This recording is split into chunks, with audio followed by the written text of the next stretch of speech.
play a game? Why, yes. I believe we shall. Oh, I got a live one here.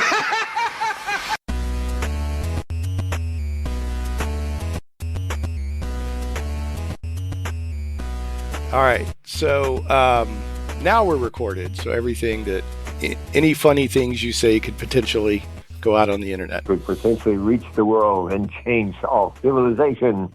The world. Can I do the music for the intro to the podcast? Sure, yeah, absolutely.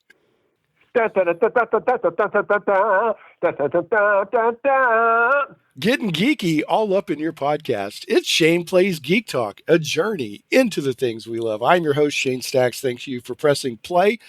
This week we have, you've heard some of the many talents that he has with the intro music.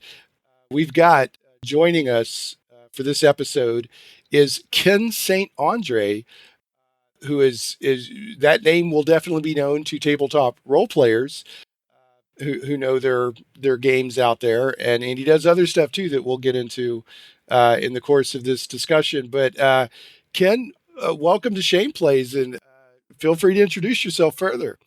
Hello, Shane, and hello, world. I'm Ken St. Andre. Way back in 1974, when I was only 27 years old, I started reading about a game that a lot of people were playing on the West Coast and up around Lake Michigan and so forth, called That Other Game, because I was sworn to never say its full name out loud. And I said, this other game looks like exactly the kind of thing I would like to play. But it's not here in Phoenix. Time passed.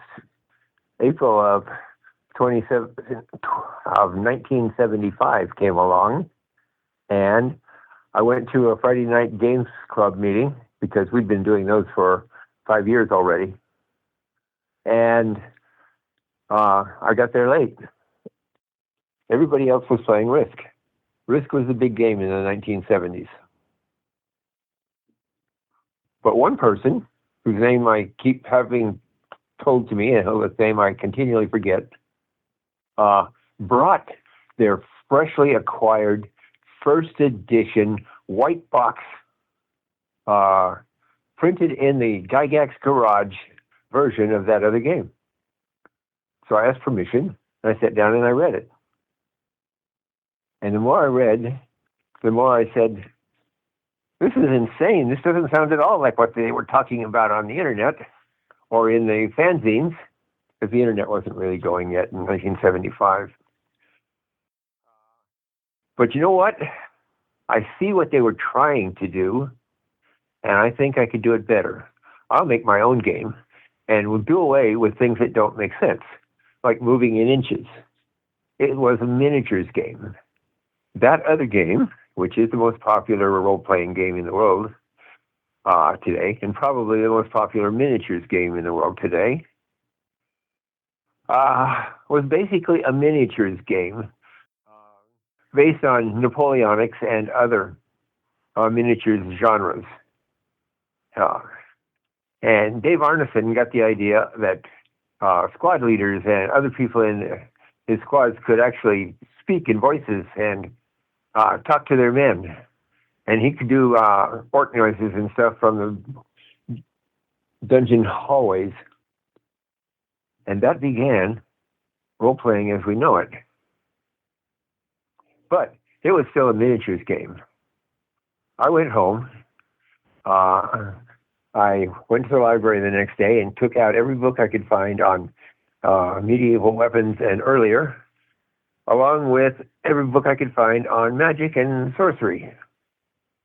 And I came home, I started making lists, and then I went back to what I remembered of That Other Game, and I said, well, some of what they did makes sense. Having all those characteristics, those attributes, makes sense. It's a good way to rate people on what they can do. So I went through them one by one. Strength, yeah, that makes sense. and I was following their formula exactly. Roll 3d6. And strength makes sense. But if you roll triples, then you ought to get something extra for that. So maybe you could roll them again. And Constitution. Well, they give you a Constitution number between 3 and 18. But then they turn around and say, now roll 1d4 to see how many hit points you have. So you might have 18 Constitution and 1 hit point. Didn't make sense to me. So we're throwing out hit points, and we're bringing in Constitution as a total amount of damage you can take before you're knocked out of the game. And so it went through all 6 of those original attributes. The ones that made sense stayed in basically as they were, and the ones that didn't make sense left. The ones that I was particularly proud of getting rid of was wisdom. I said, these guys go into holes in the ground, in dungeon basements, and try to rob monsters to take their gold, and they claim they have wisdom. They are bloody insane. But wisdom's got to go. When wisdom forsakes you, what's left? Luck. Luck. When nothing else can save you, what can save you? Luck. Luck. When you need a date on Saturday night and you don't have a best girl, and you just go out cruising the streets to see who you can find, what can save you? I'll let you do the chorus here. I'm gonna chime in and say luck. Luck can save you. There you go. Or luck comeliness. Will save you when wisdom fails. We don't have comeliness in Tunnels and Trolls, if I remember right, but that could potentially save you if you were looking for a date. Or it could potentially get you in neck-deep trouble. Yeah, so luck. Luck is the answer we're looking for. Luck is the answer. And luck became the major difference there in the first day of game creation between their game and my game. Now, I remember that their game had all sorts of funny shaped dice, none of which were available in Phoenix, Arizona in 1975. I didn't know where they got them. I, in fact, had never even heard of a D20 at that time. But I learned more as time went on. So I said, we don't need funny shaped dice to play this game. Everybody can get D6s. They just take them from the Yahtzee game or the Monopoly game or lots of other games that use 6-sided dice. In fact, up to the time that they told me that there was other shaped dice, I was unaware of it. So you're telling me that you couldn't go down to your local drugstore and get the Platonic solids?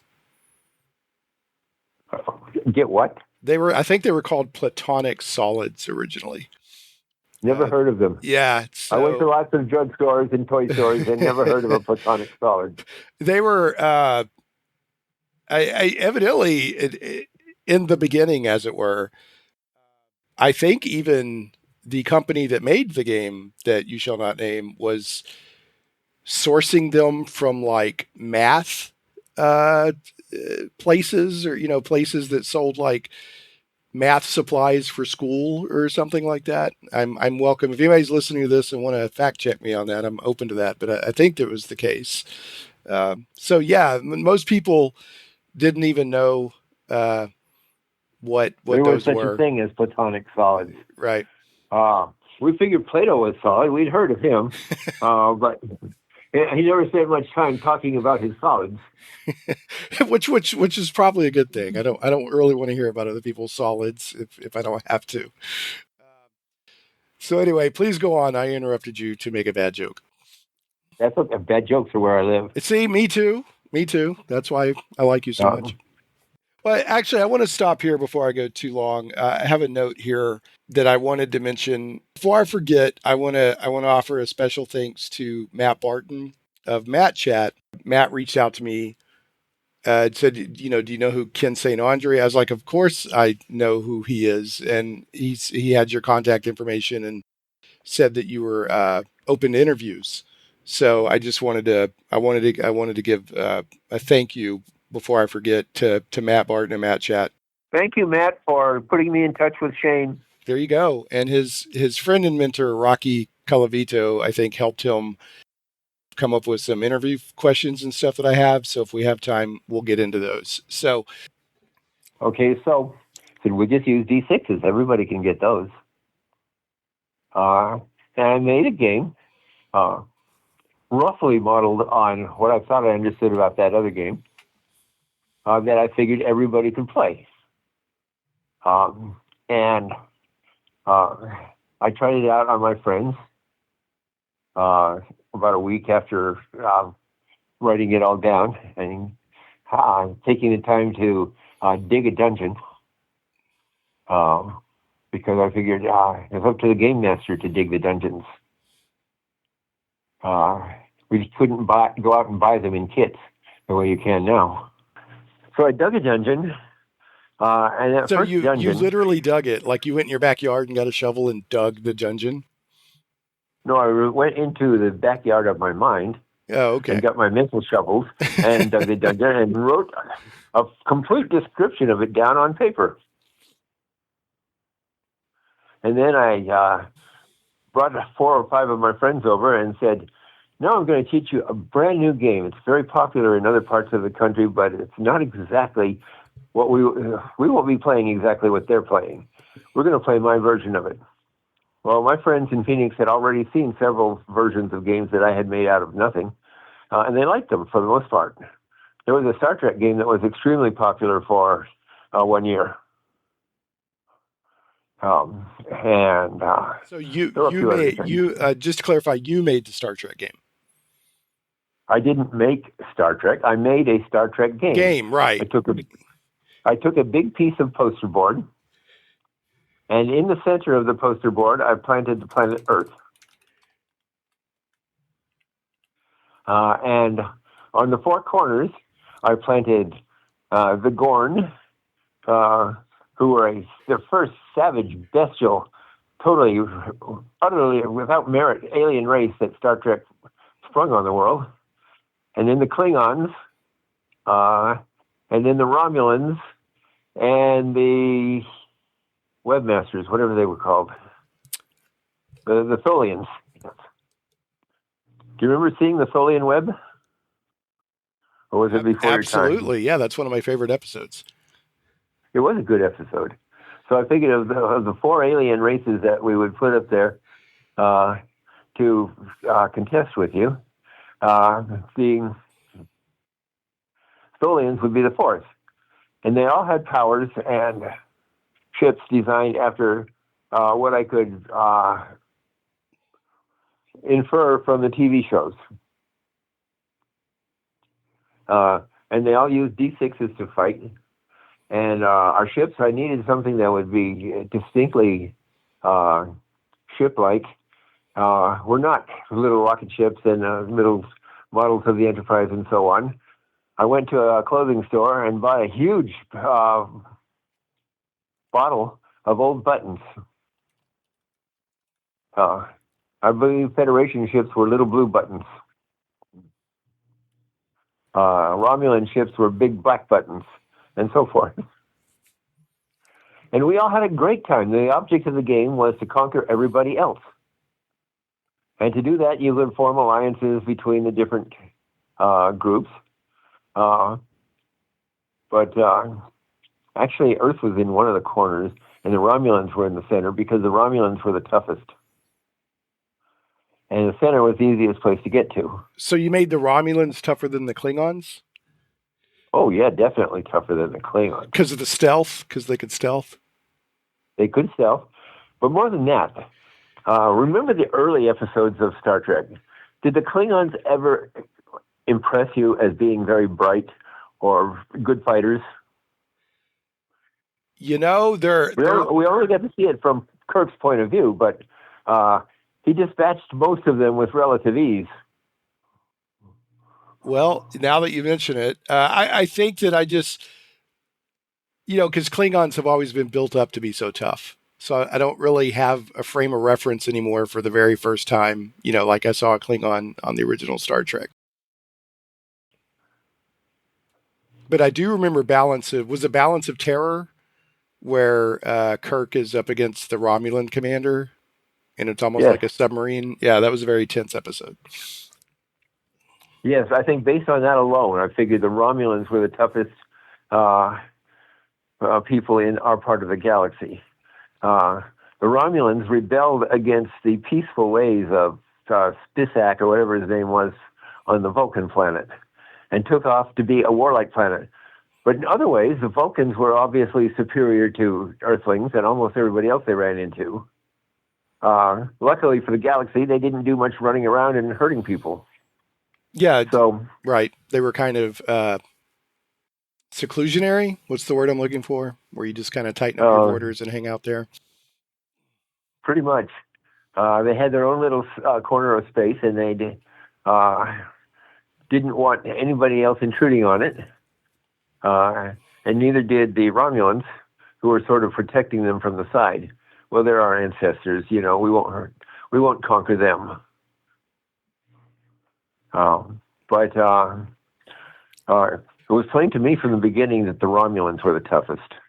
And the Vulcans didn't even have a planet on the game board. They were pacifists. They would not be involved in a galaxy-wide war for control of the galaxy. Well, I mean, it's illogical to want to rule the galaxy, right? Yes.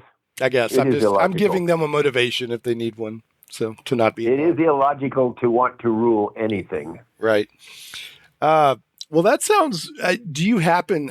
And I know that was a long time ago. I used to make games when I was a kid. It was a long time ago. It was destroyed more than 50 years ago. Okay. Well, that's it. So basically, I don't think I even have the buttons anymore.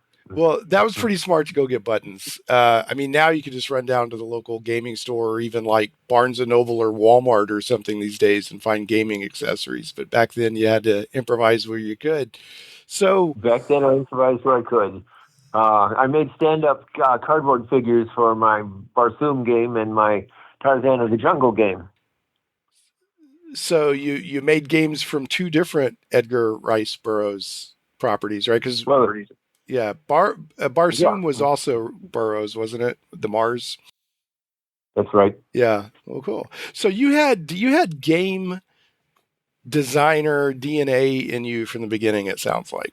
So you were just. I would like to think so. Yeah, you were just making games.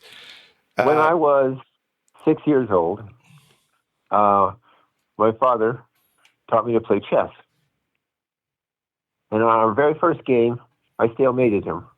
Oh, wow. We didn't know what to do. He had to look it up. He didn't know how to play chess very much himself. He just learned from somebody, or maybe remembered from his high school years or something. But he was no great chess player. But he was a grown man, and I was a 6-year-old kid, so he should have won. Really interesting. Yeah, so it sounds like you had that kind of mind. And then we started playing Monopoly. And the first thing back in those days, they had really great Saturday morning cartoons. And one of the really great Saturday morning cartoons was called The Wacky Racers. I remember the Wacky Racers. I loved the Wacky Racers. I loved the Wacky Racers, too. They was... what was important to them was winning the race. So I have to ask, who was your favorite Wacky Racer? Dang. Now I've forgotten everybody except the villain and his dog. Was it Snidely Whiplash and Muttley? I think it was Snidely Whiplash and Muttley. Yeah. Yeah, the dog. You had Penelope Pitstop. I remember because I grew up in Arkansas. There was the Arkansas Chug-a-Lug with the guy and his bear. You had all these great themed cars, I think he had Dirk the Daring or Dirk. No, that was from Dragon Slayer. But there was this sort of big-chinned, broad-chested hero guy. There might have been, and I think the Wacky Racers were the inspiration for those magnificent men in their flying machines. And their flying machines. Yeah. Yeah. No, I loved Wacky Racers. So you see, the first thing I did when Monopoly got boring to me is turned it into a wacky race game. Everything that was a property, you could buy and charge rent to everybody. If they even landed it on it, they had to pay the basic, cheap rent, $14 or whatever it was, without a house or a hotel or anything. We did away with that. That was unnecessary. We had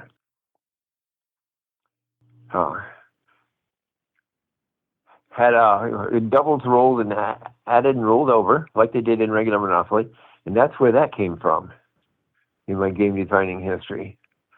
And I had been making my own original or semi-original games.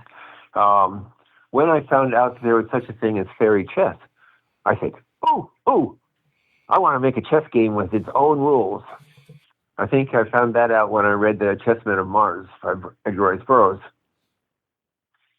I said, after I read that book, I went down and got another big piece of poster board, divided it into 100 squares, and made a Jacobin game.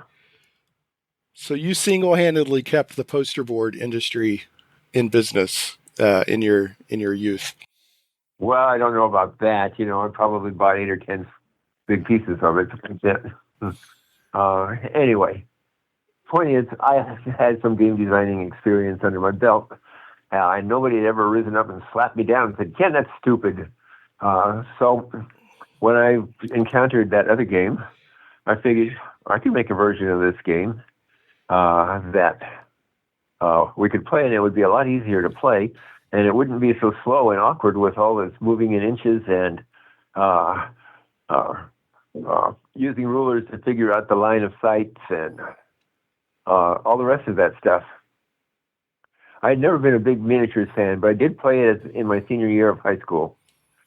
And that year, it made sense because we were playing World War II miniatures with rubber soldiers that we bought at the drugstore. Were they the little green ones that were all... They were the little green ones. The little green army men. Yeah. The little green army men. They were my favorite drugstore toy. I taught my younger brothers how to play a war game with the little green army men. We would get marbles, and we would set the little green army men up in various places on one side of the living room or the other, and then take turns shooting the marbles at the other guy's forces.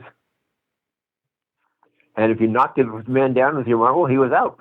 Right. We did a variation on that. Most kids used rubber bands, but yeah, I like the marbles. Marbles were no longer like a big thing, when I was a young lad.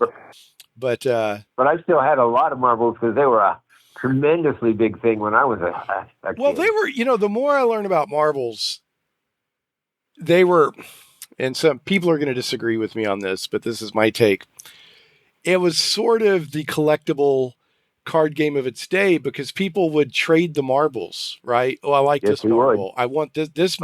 So it's not just, you were shooting the marbles in the game. Cleary was better than a cat's eye. Right. An agate was better than a Cleary, a special double-sized shooter was prized, because when you shot something with that marble, you were likely to blast more force through that circle of marbles into the center of the ring and maybe knock something out. Yeah, I think there was a time, I missed this time, like I said, by the time I was a young lad, so marbles there were still marbles out there, but I think there was a time like where basically a large amount of kids were just walking around with their marbles, right? Right. Yeah. And that's where the saying, and he's lost his marbles came from. Oh, because he literally lost his marbles. So I mean, even obviously at a young age and into your teens, you had game designer DNA in you, uh, and then the game that you shall not name came out and started taking the world by storm, and you immediately, um, came up As with a quickly count. as I understood it, because the other thing I hadn't mentioned was my diplomacy experience in college. So the diplomacy, the game that ends friendships, that diplomacy game. That diplomacy game. Yeah. So tell us about that diplomacy game. Well, I roomed with a guy in graduate school named Dick Fetter. I wonder whatever happened to Dick. And he was going for his PhD, but he was my roommate. He was a bit of a stuffed shirt and had a hard time keeping roommates, but he had no trouble keeping me because he was showing me new things all the time. The other guys in graduate school were more interested in playing midnight basketball than a good game of diplomacy.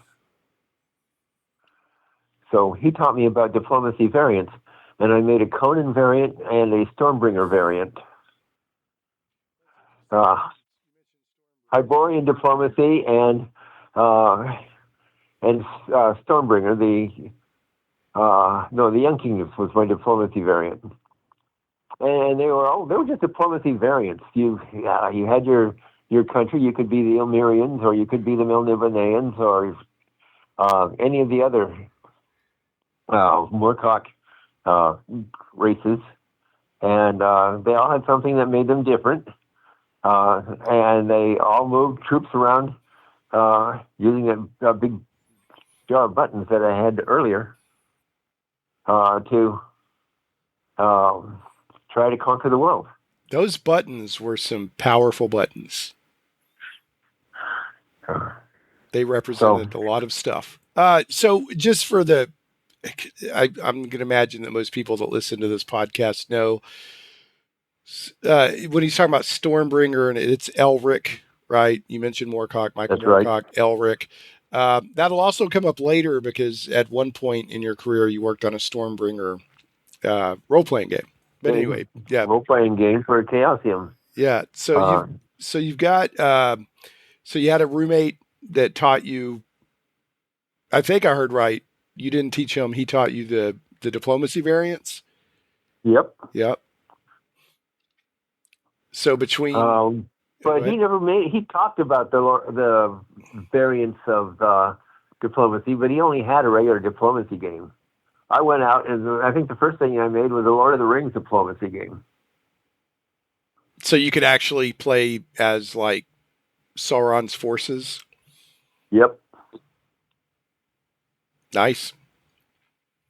Yep. No dice. It was diplomacy. You had to have allies and people guarding your flanks and so on. And the object of the game, the Sauron's forces were more powerful than all the other forces on the board. But you could pick them off strategically. And there were heroes in the game. There was an Aragorn piece. There was a Frodo piece. There was a Gandalf piece. There was a Balrog piece. Right. Had to have some Balrogs. That's pretty cool. So you had you were making games, before you published your first game.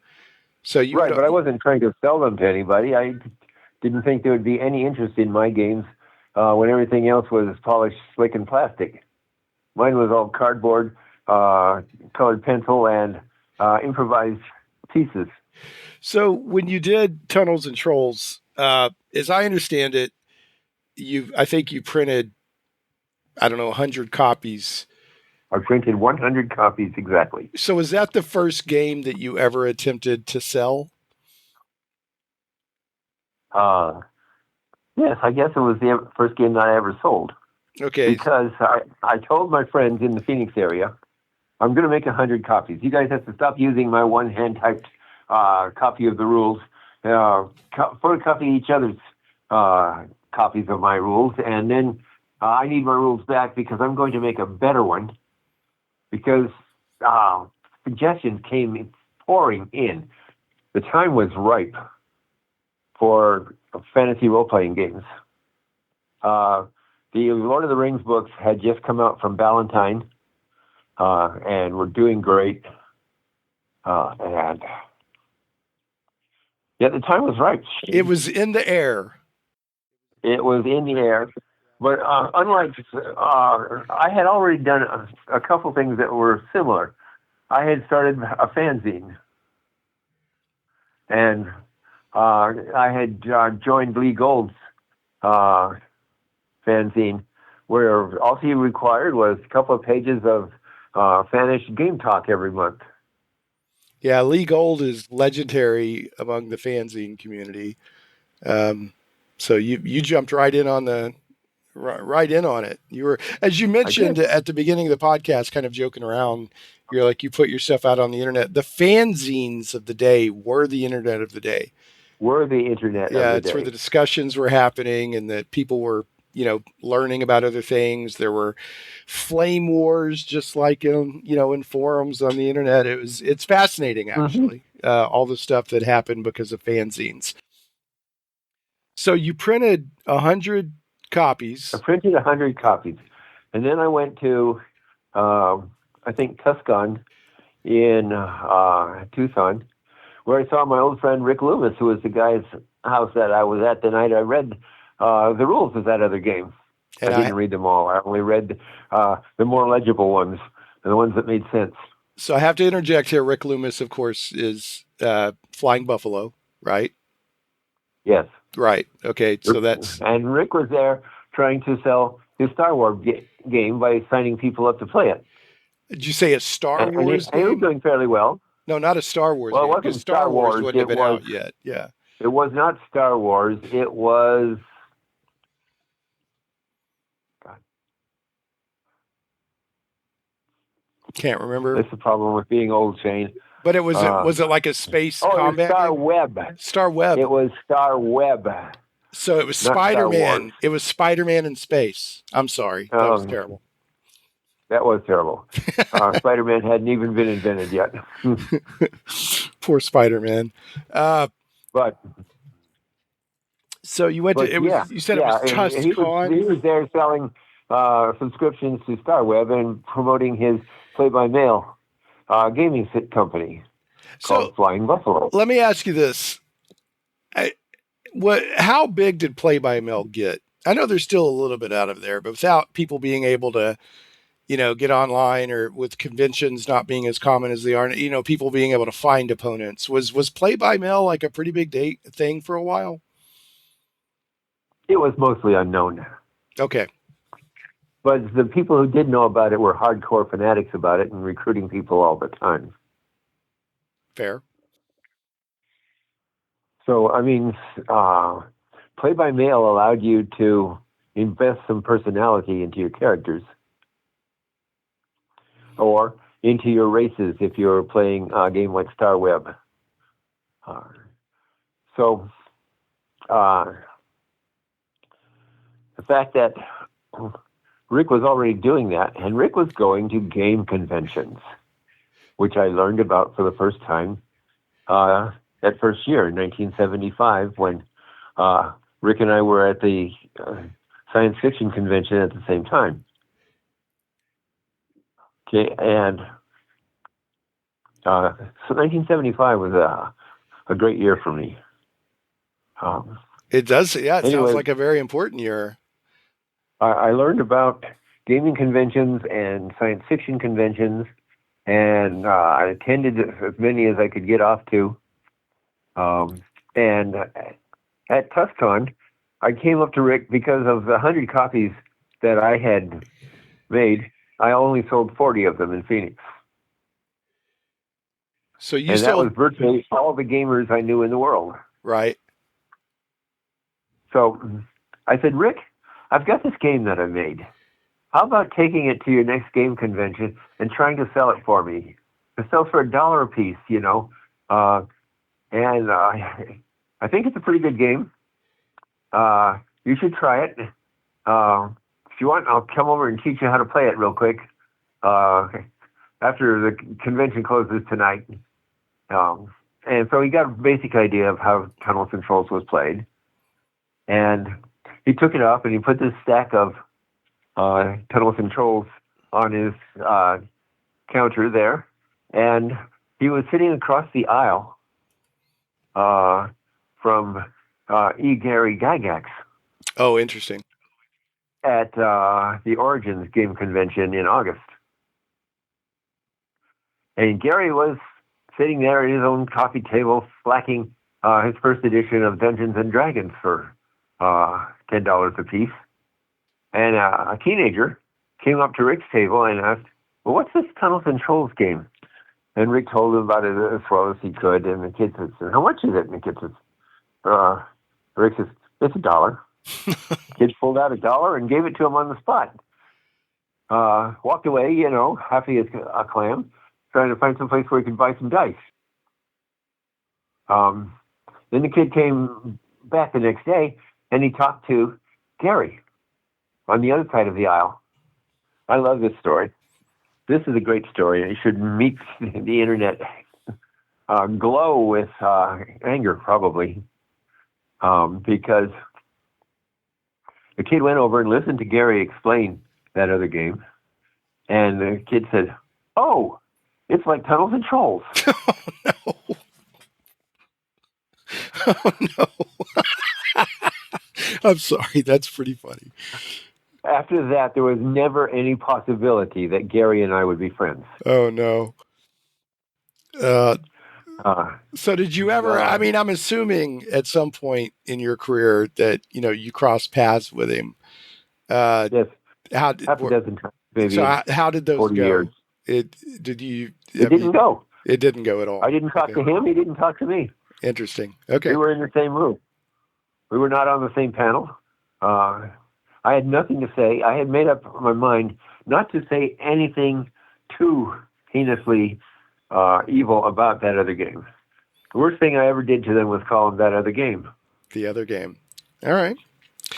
So how many did when Rick Loomis took the remaining copies of your game to Origin? He took 60 copies. He sold out. He sold out. Okay. I don't think Gary sold out of his $10 games. Not when the guy across the aisle from him was selling $1. Yeah. What seemed like the same thing for $1. So, okay. So at that point, they sold, or Rick Loomis, aka Flying Buffalo, sold all your copies that he took. All 60 copies that were left. Okay, so went out there. All right, and so what happened next? Origins. So what happened next? Then Rick came back to Phoenix and said, "Ken, I want to buy your game." And I said, "No." I'll license it to you, Rick. And you pay me royalties on all sales. And if you make any foreign sales, you pay me half the money you make from selling it in other countries. Because writers who lose control of their own writings usually do not end well. So let me ask you this. At this point, were you already a member of the Science Fiction Writers Association, the Science Fiction and Fantasy Writers of America? No. Okay, because that's a pretty savvy thing for you to know to say to Rick, right? About rights and in different countries and this and that and the other. So how had you picked up that savviness by that point? Well, my goal as a child was to become a professional writer when I grew up. Because those were my heroes in the real world. I did not look up to soldiers or politicians or lawyers or doctors or Indian chiefs. I looked up to writers. And so I read quite a bit about writers and what they needed to do to succeed in life. I started reading Writer's Digest. And that talks all about rights and such things. So again, I was several years ahead of the curve. Sounds like it. So yeah, because that's very savvy to ask for that stuff, especially in mid 1970s. Yeah, that would have been 1975 still. Right. But I said, I'll tell you what, Rick, it's licensed to you, but you're my number one publisher. Okay? And he said, sure, I'll do the publishing and pick up the printing costs for you, Ken, and give you royalties on all the sales, which is essentially what you do when you sell a book to a publisher like Macmillan or Random House. So you got a good deal. He got a good deal, and you got a good deal. So we both got a good deal, except he never did manage to give me all the royalties he owed me. Because Rick's Flying Buffalo always ran on the verge of chaos. And how he managed to keep it going, as for 47 years that he did keep it going, I have no idea. Sheer tenacity and love of it, I would imagine. Yeah, and golden tongue, silver tongue devil. He talked Dave Arneson into buying in and becoming a major stockholder. Did so he? He told him, he talked Dave into buying a bunch of worthless paper, and he got, $100,000 from Dave to keep the business going. How long did that partnership last? Until Dave died. Okay. So did you ever get to meet Dave or spend much time with Dave? I met Dave many times. Dave was a wonderful fellow. Yeah. He was easy to talk to. He was fun. He set me up as one of the SMOS, Secret Masters of Fandom. We never did much with that organization. We probably broke down when we didn't get the fancy robes made for it. The wizard robes. So yes, yeah. So I've always heard he was just a nice guy who was just always up to play a game. So one of my personal regrets is I never had a chance to meet him or talk with him. So Tunnels and Trolls, we're spending a lot of time talking about Tunnels and Trolls, which is important because it's an important game for the history of role-playing games. If you look more carefully around the gaming historians on the internet, you will see many of them claiming that Tunnels and Trolls was the first true role-playing game, and that other game was a fancy miniatures game with a thin overlay of role-playing. Well, because there was no miniatures playing in Tunnels and Trolls. We didn't bother with miniature figures and moving around on little maps at all. It was all theater of the mind. Theater of the mind, which is, how I played it for the most part growing up. I've used miniatures later, but at the time we didn't have miniatures. If we absolutely needed to figure out positioning, we would use dice. But we didn't really rely on miniatures. But yeah, I mean, it's an absolutely fair statement that a lot of Dungeons and Dragons, or that game, at the beginning. You can say that other game if you want to. All right, so you have not taken a personal vow to Cthulhu, not to mention. Okay. So the game, the gorilla in the bedroom. Okay, so anyway, that game came out of a war games DNA. So it's not surprising to me that it had kind of a war games and miniatures, military war game kind of DNA in it that somewhat continues up to this day, but it could be argued that it's much less dependent on that now. I think when they spun off what was basically that other game, D&D, into Pathfinder, that's when it turned into a role-playing game. Okay. I don't know. I'd have to. I'm not sure. I'd have to go back and look how things changed on each edition, but It has changed a lot, and now they're basically in a 6th edition, even though they're not calling it that. So, but what I wanted to do is because we are talking about Tunnels and Trolls a lot, which is very important, but that's not the only games that you've done. So I want to make sure to give them a mention, so that we don't forget to mention them.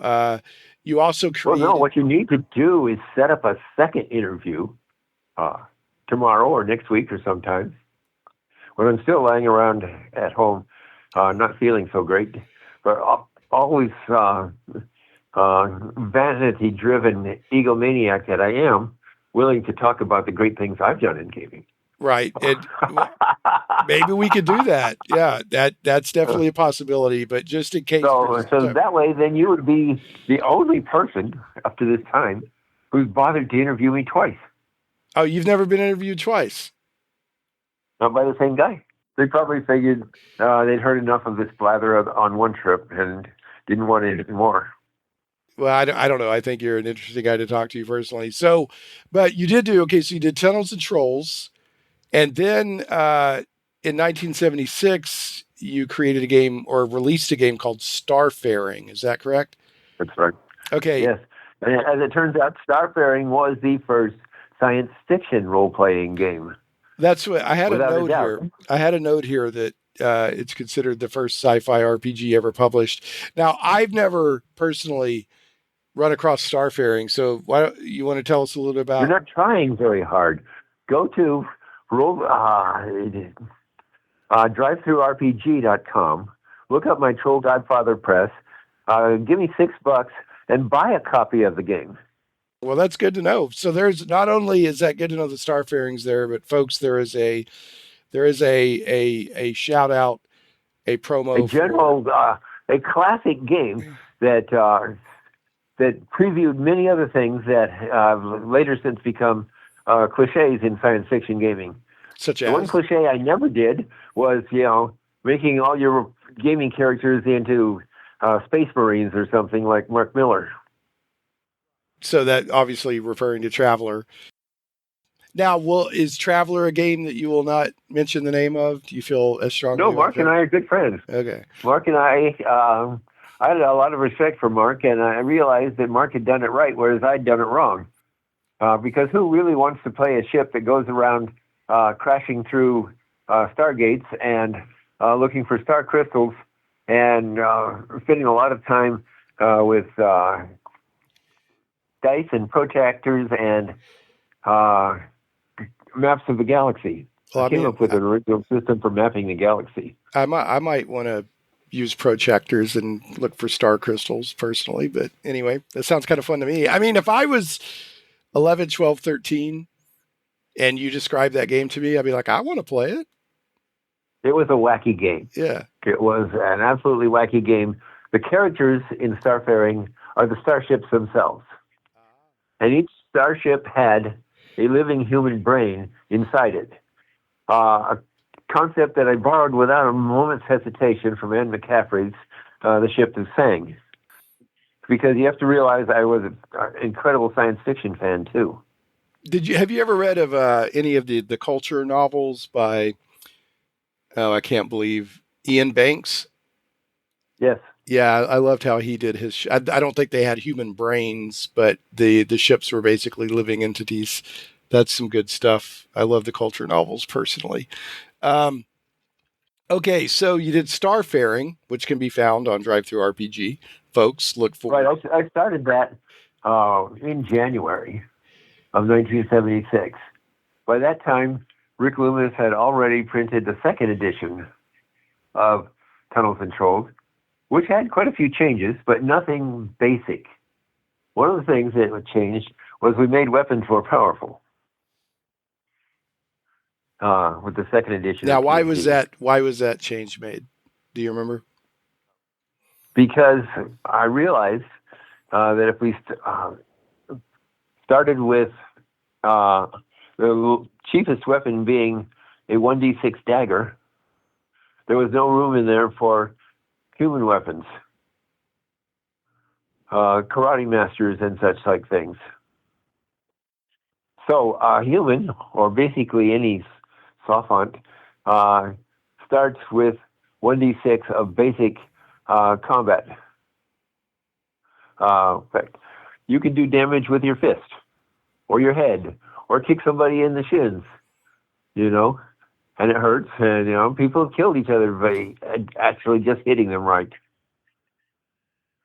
So the human being had to be the base of the weapon system, which means if a dagger is likely to do more damage than a human fist or a hand, it has to be a 2d6 weapon. And if a dagger is a 2d6 weapon, then swords have to be 3d6 weapons, or bigger if they're bigger. And axes have to be like 4d6 weapons unless they're really small hand hatchets or something. And I got to thinking about it all, and I said, nope, weapons need a complete upgrade. And so second edition is where weapons were upgraded. Let me ask you this. So you got, you had Starfaring coming out. You had second edition of Tunnels and Trolls coming out. This was, 1976-ish. What kind of response at this point were you getting to Tunnels and Trolls? What kind of response was Flying Buffalo getting? Well, my favorite response came from TSR. They told us to cease and desist from publishing our game, or they would sue us out of existence. And I told Rick, tell them to go piss up a rope, because my game was copyrighted in 1975, and they hadn't figured that out until after I told them about it, when I told the lawyers that, I was not going to take up a case against them for violating my copyright. And so is that as far as it went? That was as far as it went. We never heard from the TSR lawyers again. Well, I've heard, and I'm not a lawyer. I don't even play one on TV, but I keep hearing these days it's the received wisdom that you can't copyright mechanics. That arose out of probably out of that first dispute. Yeah, you can copyright expression of mechanics. You can copyright IP. You can copyright the actual books, the game books, the rule books, the dungeon plans, and all the rest of those. But you can't copyright plots if you're writing a novel. If you could copyright plots, about 90% of the novels that are out there would go away.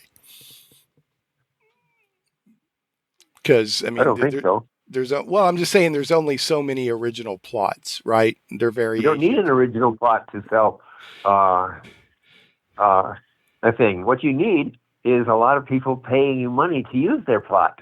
Right. That's much better. It is better. So you had, but as far as, you had TSR came back and said, hey, stop. And you went, no. And then that went away.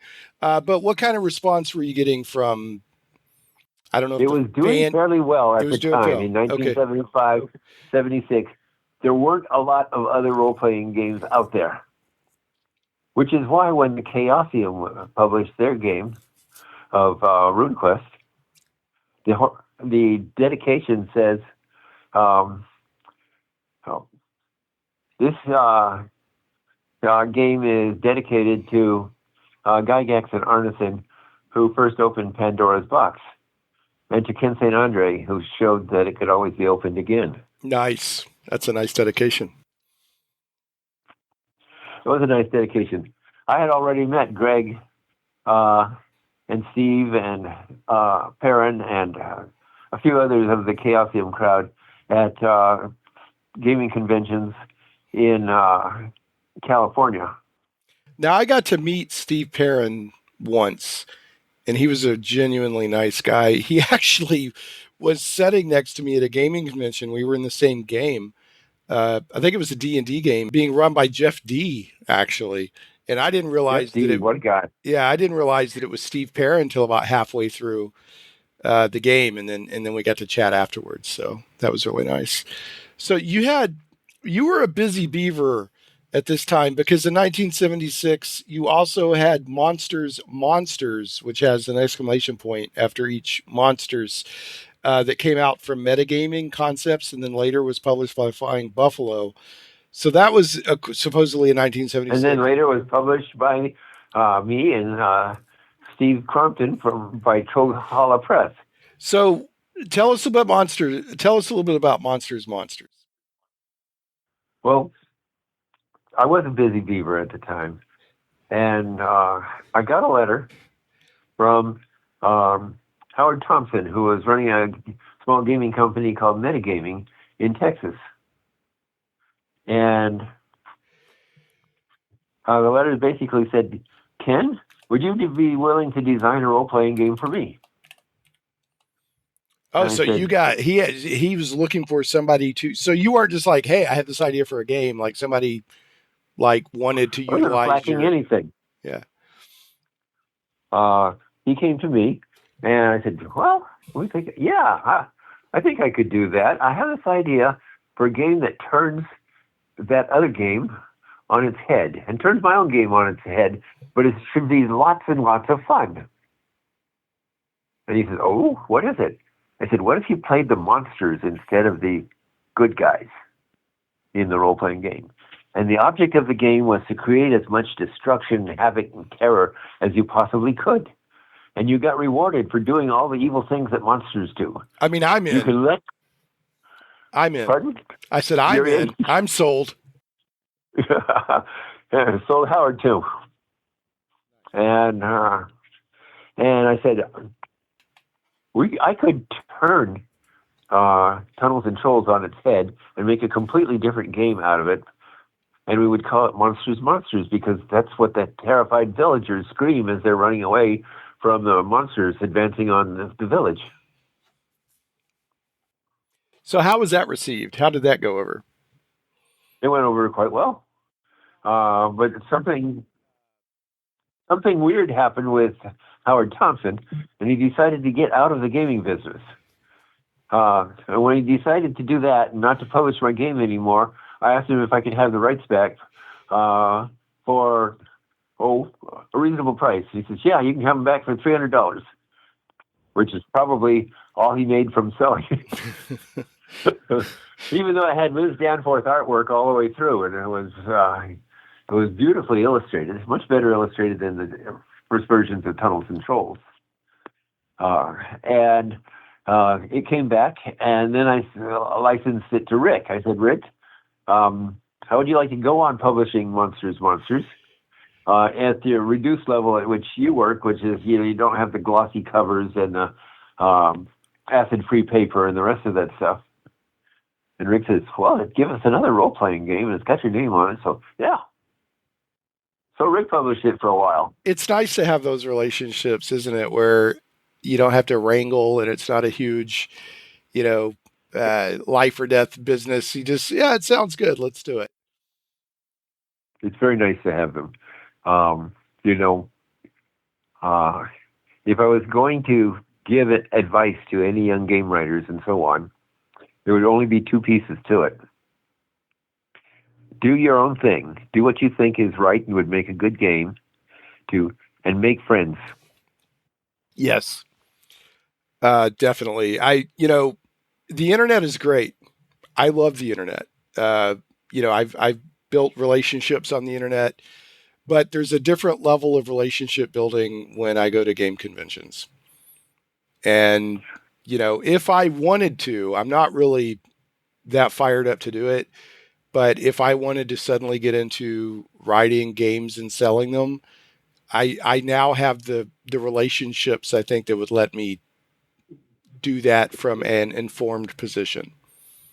What you need to do then is ask them to help you as a friend. You're I at least was the big name in any relationships with internet friends. I was the big name except for people like Greg Stafford and Steve Jackson. So, and when I asked anybody who was not Steve Jackson or Greg Stafford if they would help me design or sell a game, mostly they were only too happy to help. And so what I paid them with was publisher's credits. You will be mentioned on the back of the title page as a person who came up with the idea of having all cats be black at night, and so on. And I got a lot of help and a lot of great game design ideas from my friends. if I hadn't had Jim Peters and Greg Brown and Steve McAllister as friends when that first came out, the Tunnels and Trolls would have been probably much more like the original D&D. Because the first edition had just humans going down into that dungeon that I dug and hiring a bunch of dwarves and digging their own way out, hotly pursued by a Balrog. Very, very Tolkienish. Yeah. You haven't learned how fast you can run until you're being chased by a Balrog. That's right. Yeah. And that flaming whip is curling through your hair and stuff. And so what we did on that escape from the dungeon, one of the places we found, or they found, because I was very into all the popular media at the time, was Sauron's shopping center. And Sauron's shopping center had an employment agency for dwarves. So they hired, my crew had found a room whose floor was entirely covered with diamonds relatively early in the adventure. And they'd packed up all the diamonds they could carry. And then when they got to the employment agency, they hired like 10 dwarves, just in case they wanted to do any digging or something. And the dwarves were, hi ho. Right. It's off to work we go. Those industrious dwarves. Except that not too long after leaving the shopping center, we ran into the Balrog. And the Balrog didn't want anything particular from us, just our flesh and our bones. Right. Yeah, he just wanted to obliterate you from existence. He just wanted to obliterate us. And we said, listen, there's only one way we can beat this guy and get out of here alive. We can't reconstruct the path we came by. And we don't know of any other ways out. So you guys are good at digging. We're going to find a nice empty spot here in a dungeon wall someplace and start digging upward at a 45-degree angle. And you don't have to worry about what you're going to do with the rubble because we'll just leave it behind us, blocking the tunnel. And if the Balrog does break through, those of us who are fighters and magicians will stay back in the back and protect you. So dig us to the surface, dwarves. Did it work? Yes, it did. Nice. Unfortunately, the dwarves got a little frightened in places. The Balrog was almost upon us, and they were digging their hearts out. And they died of overwork on the way up. Oh, no. So we worked those dwarves to death. Didn't have to pay them. That's an extra bonus. Got away from the Balrog. We never did kill the Balrog. We just got away from him. I mean, okay. Because he couldn't come out and face the light of day.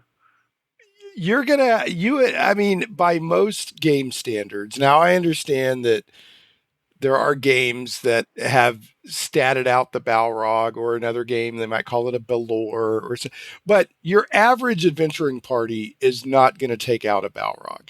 It's more of a force of nature than an opponent. So, but we could slow him down because Tunnels and Trolls was already doing things right there in the very first game that later came to be called stunting.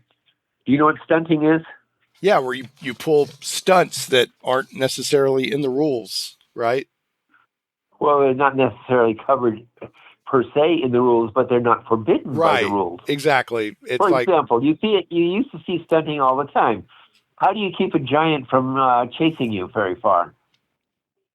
I don't know. How do you keep a giant from chasing you very far?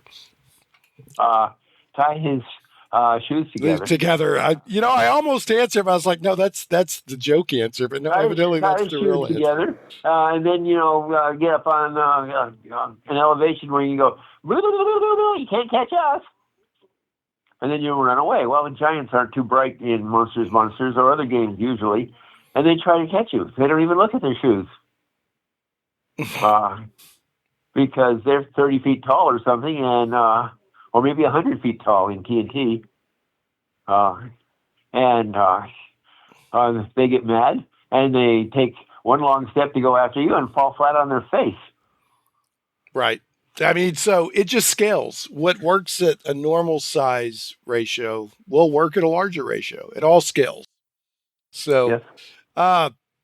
so one other thing I wanted to ask you about, I do want to talk about Stormbringer as one of your RPGs, but a few years ago, I encountered an app for my phone. I can't remember off the name of my head what it was. It was something arcade, and it had Tunnels and Trolls Adventures.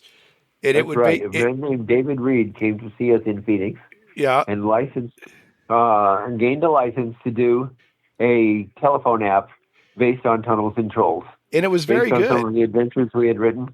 He paid us a hefty upfront fee, but he would not listen to any advice. He was very personable. He was a great guy. But he listened to his programmers instead of to me. So, what advice would you wish he would have listened to? Do you remember? Give the gamers a place to spend their gold. The things that they win in the dungeons, they should be able to use. If they won a sword that was a Vorpal sword that would get twice its die roll, that was easy enough to program in. But those lazy Spokaneers, Seattle game designer programmers didn't want to create a dungeon where you did nothing but just go in and spend your gold. And yet it would have saved the game from going broke. Because there's only so long you can go around coping with dungeon monsters and simple combat situations before you want to use some of the loot you've won. Never got that done. It's too hard. I'm going, how hard can it be? I can imagine ways to do it. Well, you're not a programmer. You don't know how hard it is to program. I know how easy it is. I can program in BASIC. Oh, we're offended. Nobody programs in BASIC anymore. And they never took my advice, or the advice of probably several other people who told them to get a place where you can go in the app to spend your gold and buy better weapons, buy better equipment, go on to tougher adventures. And eventually, the novelty of killing monsters on your telephone wore off, and sales went down, and Reed never did find big money to stand behind him to make it a super giant app, like many of the Apple apps are and things like that. And he sold it back to Steve and me. So, I will say that I played, it was called MetaArcade, if I remember right. And it was called MetaArcade. MetaArcade, and it basically converted old Tunnels and Trolls adventures into phone adventures. And it did that very well, right? So I felt like I was playing, Tunnels and Trolls adventure. But you're right. I mean, after you played those however many scenarios there were. After you played Naked Doom and the Death Trap Equalizer and Flying Buffalo or Buffalo Castle and a couple others that they came up with, the novelty wore off for most people. They didn't want to play the same adventure over and over again. Right. But for what it was, it did it well, right? But it could have, like I said, the replay value or the bring me back to the game wasn't there. But I was impressed with what they did. And we loved it at the beginning. Yeah. So are there any officially licensed electronic or video game versions of Tunnels and Trolls out there now? I had read something that they were going to convert the concept over to Monsters, but that was from like 3 years ago. I never read that. Okay. You didn't read it, so it's probably okay. Yeah. Because one of the things I did that was smart in the long run was when Winged Steer bought Flying Buffalo after Rick's death. They wanted two games that Rick had. One was Nuclear War, which was a light, easy to play, easy to understand card game. Then one was Tunnels and Trolls, which was a well-renowned role-playing game. By this time, however, there were 100 well-renowned role-playing games. Because once people found that Pandora's box could be opened again, lots of them started opening it again. Shane Hensley in Arizona did Weird West. And God knows how many others, John Wick was designing card games and role-playing games. Legend of the Five Rings. Yeah. And so on and so forth. And some of the takes were very clever on role-playing games. The ones that were very clever are still around today. And the ones that weren't very clever came and went in a game convention or two. Because standards had gone up since 1975. In 1980, making a good role-playing game was a whole lot more expensive than it was in 1975.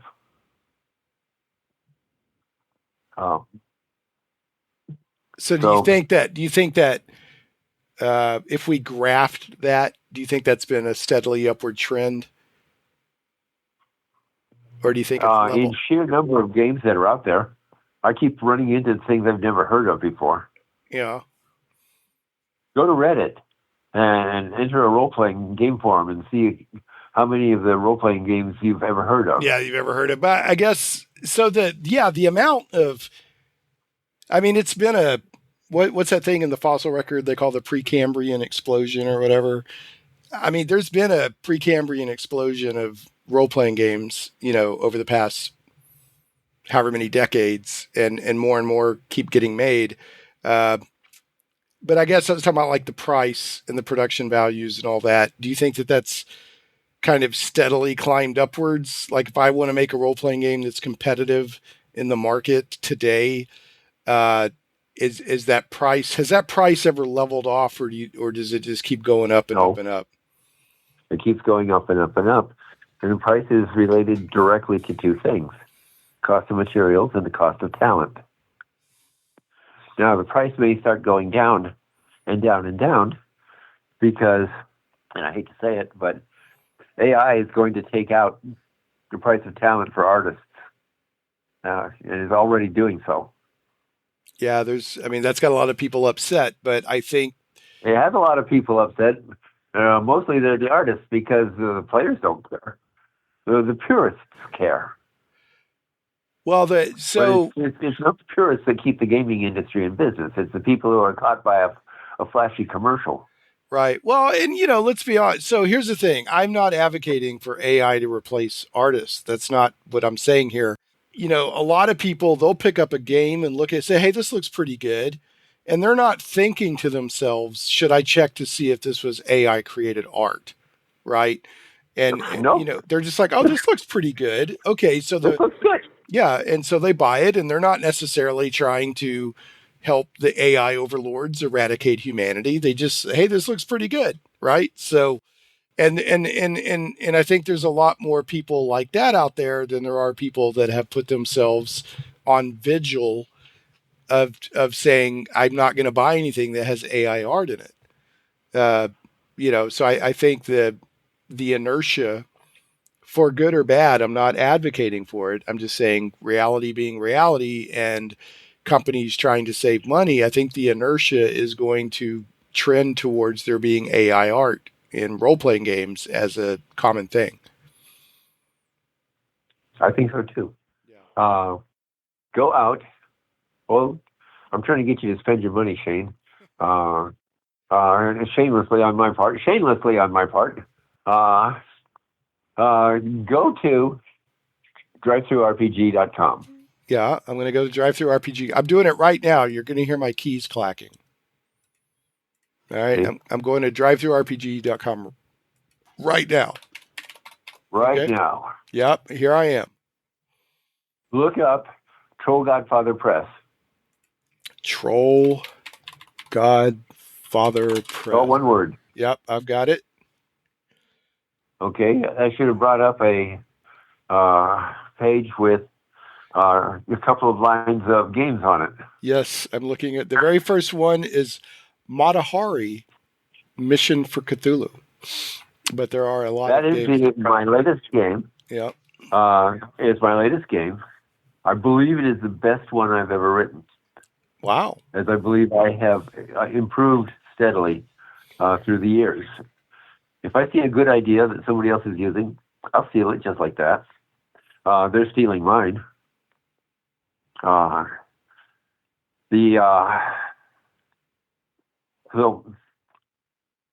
by that, play through it. All you need to understand is how to make saving rolls. That's it. If you wanted to know how to make saving rolls, you could buy the Humans game design booklet. Yeah, I was seeing that. I was kind of laughing when I saw Humans, because that's obviously a reversal of Monsters. Yep. Yeah. So, but it includes humans that become monsters instead of monsters that become humans. Are there any were-cows? What's a were-cow? It's a person that turns into a cow and hungers for human blood, I suppose. What's a cow? You're not saying cow, are you? Yeah, cow, like moo cow. Like moo cow. Yeah. It could be if anybody really wanted them. A were-cow. We call them minotaurs, and they're half cow and half person to begin with. Okay. Amazing. See what I did there? Amazing. Sorry. I'll let you you tell the jokes. Well, you've kept me amused. But the reason I want you to buy that one is it's relatively expensive, and I priced it higher than most of my other games because I thought it was the best. Now, are we talking about Matahari? Or are we... Matahari. Okay. Matahari Mission for Cthulhu. Yeah. Matahari Mission for Cthulhu. In this game, I'm going to ask you to play the part of Matahari.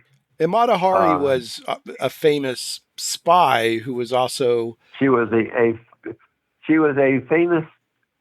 thought to be a famous seductress spy, but they never had any hard evidence against her. They just decided they were out to get her, and they got her. So they claimed she claimed she was a spy. But yeah, she didn't claim. She denied it to the end. They claimed she was a spy. Is what they claimed. The French authorities claimed that she was a spy, and they claimed it on the evidence that she spent a lot of time with the Kaiser's son. Well, she was also a famous courtesan, right? And she was making. By that time, she was less known for her dancing than for her seductive skills. Her courtesanness. If that's even a word. And she had a reputation. It's like being a Hollywood movie star now. If you were given the chance to go back in time and date Marilyn Monroe or date some up-and-coming young starlet like Rita Hayworth or something, who would you date? Is that rhetorical, or am I actually answering it? Well, it's rhetorical, but I thought the obvious answer was Marilyn Monroe. Marilyn Monroe. Well, here's the thing. Marilyn Monroe was super attractive, but I also feel like she was a hot mess. Well, that has nothing to do with it. It's only going to be a one-time date, and you can brag about it for the rest of your life. It's a one-time date? Yeah, I'd go out with Marilyn Monroe, sure. This is where Matahari was by this time in World War II. And in order to make it profitable, she had to be dating high society. And high society was mostly in the military forces and stuff. So if she dated a general one night and she dated a German officer another night or something, and it all began to look very suspicious too. So more than likely, she was just trying to keep herself in the lifestyle that she wanted, but they thought she was a spy. Right. Got it. So right.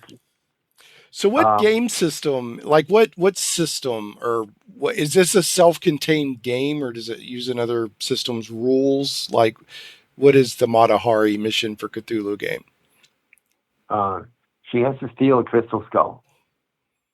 She has to steal it from the head of the Rosicrucian Order in Paris in 1915. Okay. Just another night out. I did the historical research. Actually, I didn't. I had my AI do the historical research and find out who was the head of the Rosicrucians in 1915. It was Baron de Beaumont, or René de Beaumont. That's it. It was René de Beaumont, a French baron at the time, mostly an honorary title by that time in French history. So you could claim it if your ancestors had it, Right. Well, let me point this. Go ahead. Go ahead. You want to point something out? Yeah, it's a solitaire module or a solitaire game, which one of the things I was going to bring up during this discussion anyway is I feel like that Tunnels and Trolls was a pioneer in the solitaire adventure. It was. And I think that's really pioneered it before anybody else. I think that's really important because here's why. Not everybody that wants to play a role-playing game has a group of friends. Role players to play with. And these days, I guess you could argue that it's easier because you can find people online or something, but that's not always the point. It may not even always be able to get people together online when you feel like playing a game. So these solitaire adventures, solo modules, as other games call them, I think is a really important concept. So I just wanted to, kind of say thank you, because when I was really getting into role-playing games, 8th grade and onwards is where I really went nuts for it. My friends would play D&D or whatever, Traveler's the first role-playing game I ever played, actually. I'd play Traveler. Traveler's a pretty solid game, Yeah. I liked it when I first saw it, too. Yeah, Traveler's fun. I played a lot of just other stuff. I played a lot of different games, but out of all my friends, I was usually the one that was just like bonkers for role-playing games. So I was always up for it. Right. And so these idea of these solitaire modules, I think, is really important. So I think that's a cool thing that you did from the very beginning. And then this Matahari game that we're talking about under Troll Godfather Games on Troll Godfather Press on Drive-Thru RPG is a solitaire module. So we're at an hour and a half almost already. I think I'm going to take you up on your offer to do a second interview because there's a lot of other ground I'd like to cover. Are you open for that, to do a part 2? Of course. Okay, so let's do this. I want to cover one or two more things here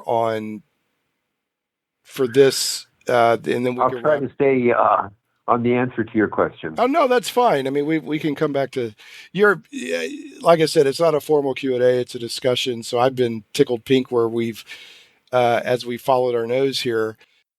Next interview, I have a series of questions that I just want to kind of give you the opportunity to share your wisdom with people out there.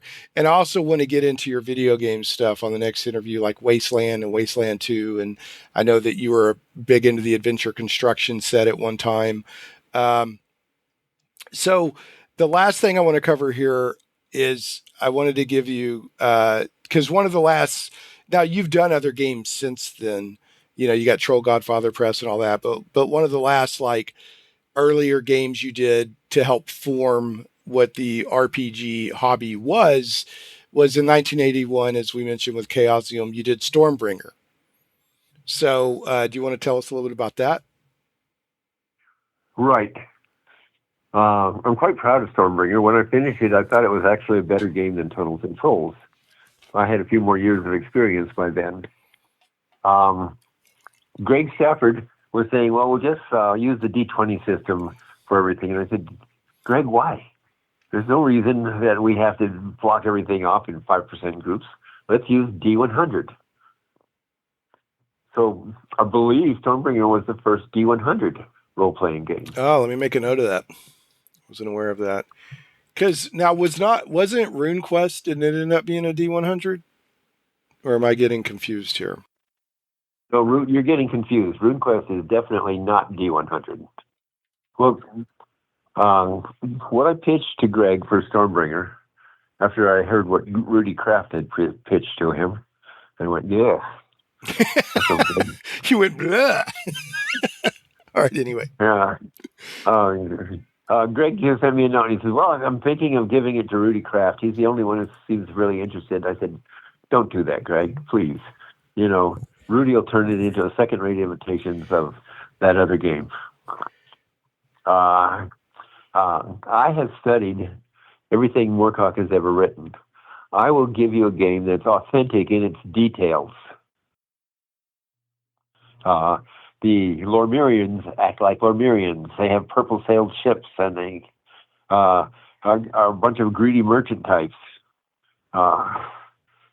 The nomads of the crying wastes are a ravenous horde that just pour across the land, destroying everything in sight, very much like the Mongols, and so forth. And I said, yeah, and we will use something that hasn't been done by any other role-playing game up to this point. We will use the same magic that the creators of the novels that the game is based on use. The Melniboneans had great magic because the sorcerer kings over thousands of years had made pacts with elemental rulers, with demonic kings, with lords of chaos. And when you wanted to do magic, you had to call one of these supernatural forces to do it. That sold Greg. So, and then Stormbringer, there were a lot of Moorcock fans out there by then. When they saw that the game was actually based on Moorcock's writings, it took off. And when they tried playing it, and they did demon summoning on their own, and we were well past, where were we past? I don't know. The fact that you could summon demons and imprison them in your sword, like Mournblade or Stormbringer itself, impressed gamers. They had never been able to actually control demons before. So they had fun with that. The fact that there was no right or wrong associated with any of the player nations, that's just the way they were.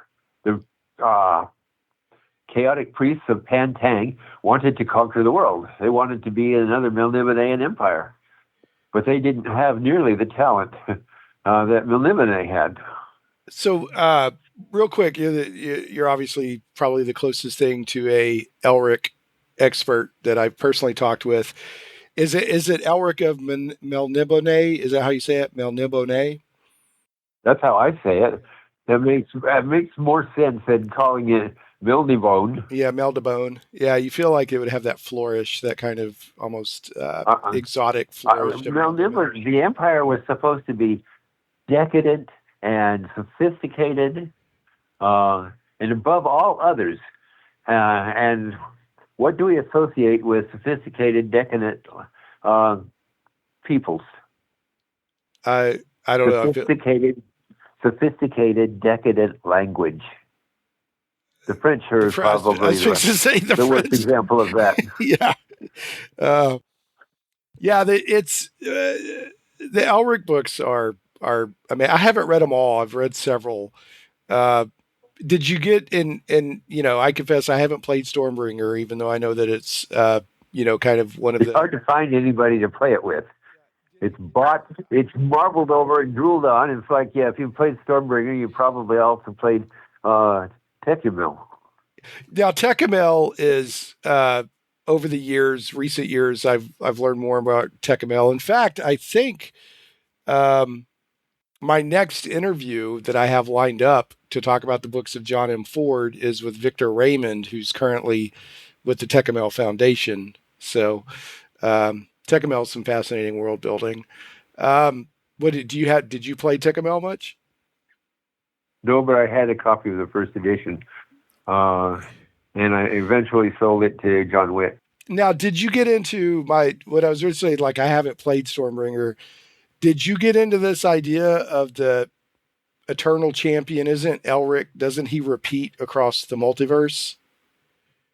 See, but I wasn't writing an Eternal Champion game. Right. Okay. That doesn't come into the Stormbringer game. Okay. No, it does not come into Stormbringer at all. When I wrote Stormbringer, there were only 2 Elric books. One was called Stormbringer, and the other was called Stealer of Souls. So I think Stealer of Souls came first, and Stormbringer came second. And in Stealer of Souls, you have, I don't know, 4, 5, 7 maybe, relatively short novelettes of Elric in different adventures. Okay. Right. So it wasn't just one long story. And no, it wasn't. And in Stormbringer, it became one long story because Elric, the priests of Pantang, started trying to rule the world, and they were trying to do it by mastering the Lords of Chaos and making deals with them. Furthermore, Elric's evil cousin Yirkun was in cahoots with them. Or maybe he was already dead by then, I forget. Stormbringer ended with Stormbringer killing Elric and absorbing his soul and laughing demonically at him because I was always far more evil than you. Right. Yeah, and Stormbringer's the template for a famous sword in that game, which shall not be named, but which a lot of people probably don't realize that.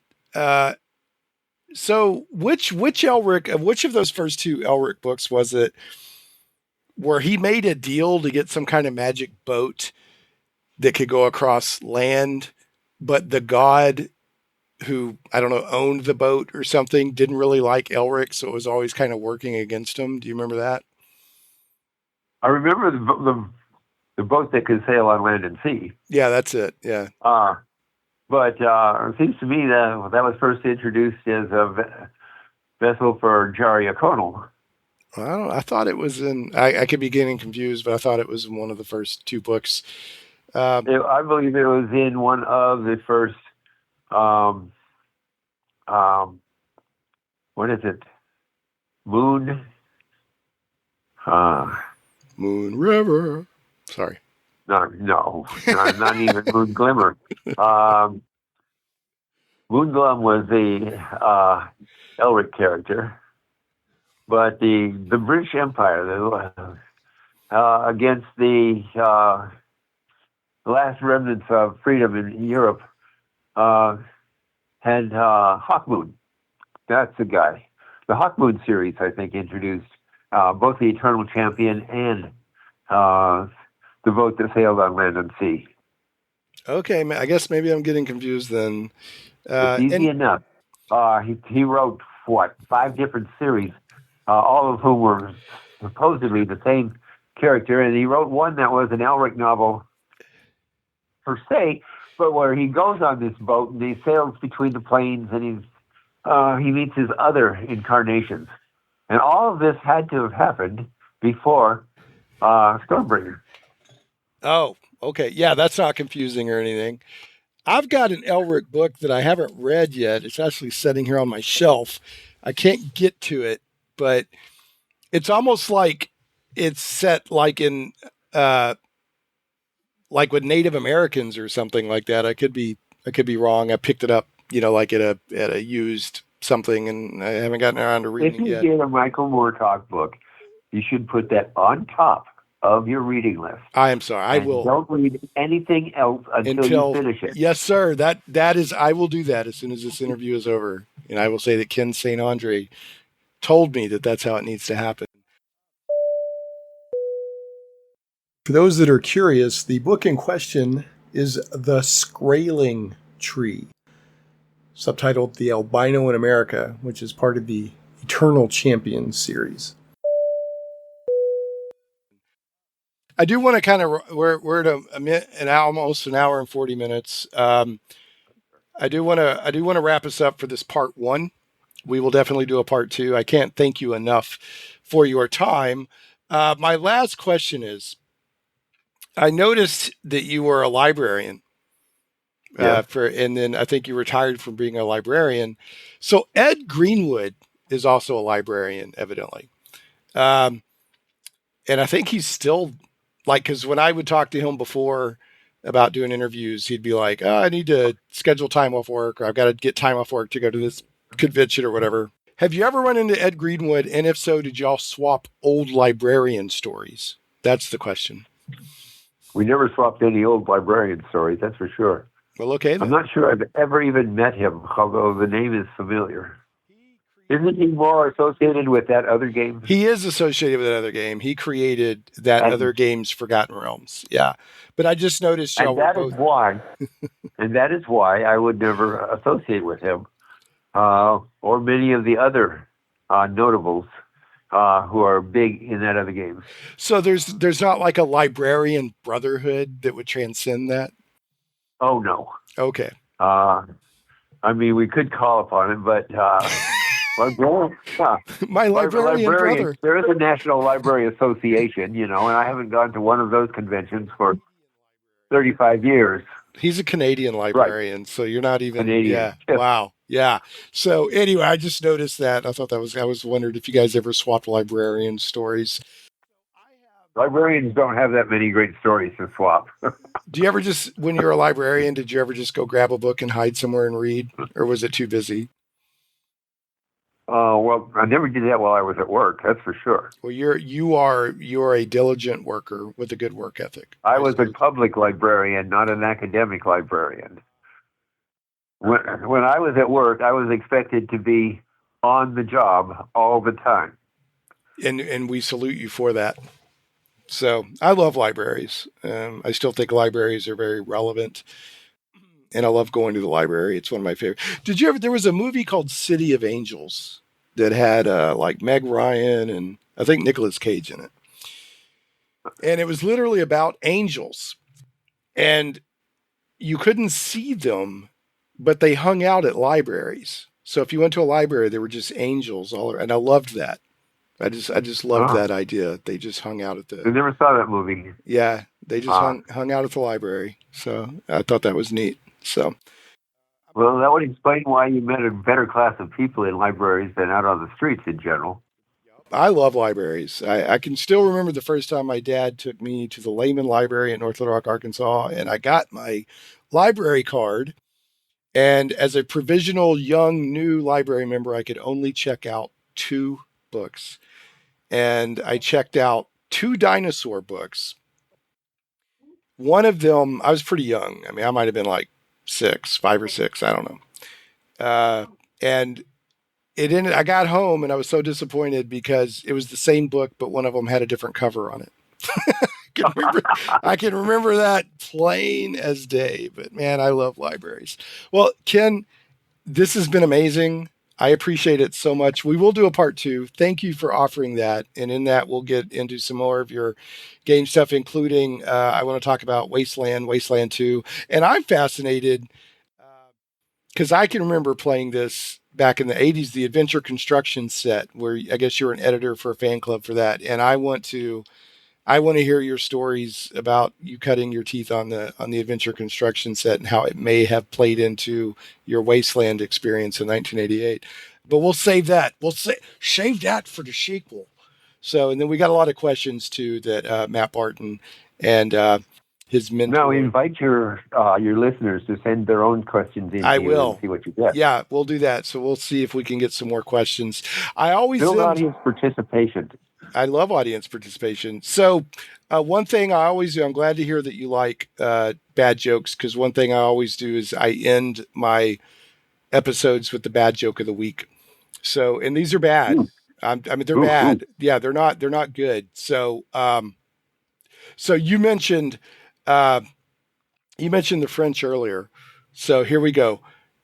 Here's a bad joke. I once stayed at a French bed and breakfast, but ended up having to leave.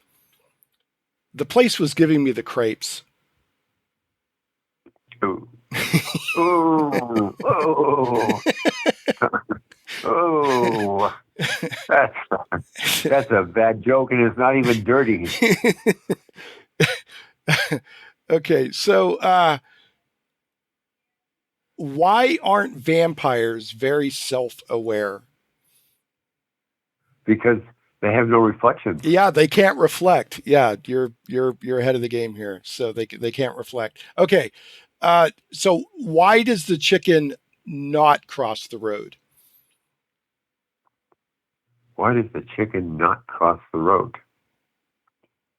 Because it lives its entire life in a cage in an egg factory. Close, but the actual answer is because it's chicken. All right. But why would a chicken be afraid to cross the road? It doesn't mean anything to him. It's chicken. It's just a big chat. It's chicken? Just a big chicken. I see lots of other birds that have no difficulty with road crossing. But chickens are chicken.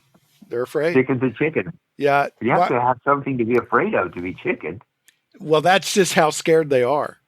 He's just chicken of being. He's just scared for its scared sake.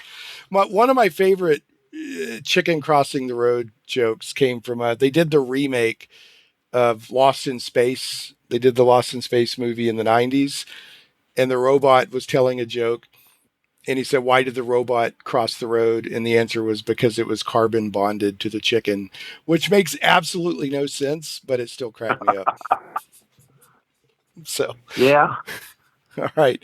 Well, Kent, again, thank you so much. I really appreciate it. And I'm looking forward to us doing part 2. So we'll definitely stay in touch and schedule. It was my pleasure. And if you'd like to see other nonsense from me, and you have a Facebook account, look up Ken Standry, Standre. Okay, so so the name on Facebook is Standre and not Saint Space Andre. No, it's both. Oh, okay. Because I've never been able to stop myself from doing something just because it was redundant. It has to, yeah. I'm a big fan of doing things just really for causing confusion and because it's there, and a lot of people don't understand that, but I'm a big fan of that. All right. Well, any final words before we end this particular episode? I got final words. Go to DriveThruRPG and go to Troll Godfather Press, right? That's all, folks. They're perfect. All right. And everybody else, we will catch you next time on Shane Plays. Thanks so much for listening to Shane Plays Geek Talk. I certainly hope you enjoyed this journey into the things we love. For your convenience, show notes with helpful links for each episode can always be found at shaneplays.com. You can catch the podcast in several places, including on the blog at shaneplays.com, iTunes, Google Play Music, Stitcher, Podbean, Amazon Music, Verbal, YouTube, and more. If you like what you hear and would like to support Shane Plays Geek Talk, you can do so for as little as $1 per episode on Patreon at patreon.com/ShanePlays.